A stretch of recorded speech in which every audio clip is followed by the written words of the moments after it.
It's been a crazy year. It's been a lot of fun. I've been all over the country, just going to all these different schools, and I've had great times. And some of it's been a little stressful, but I mean, it's crazy, just a little game of football. But as it comes down to it, I grew up a Razorback fan, and I went to all the games. I wore all the jerseys, and I was a huge Razorback fan. And that was until I went to this recruiting thing started. I had to keep an open mind. And, I had to go to these places and see what they had to offer. And I went to Oklahoma.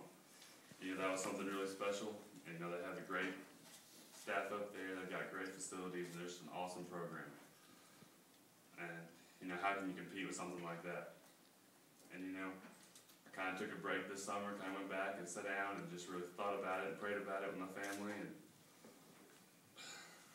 when it came down to it, I just knew I had to stay home. There was no way I'd be able to leave. Yeah.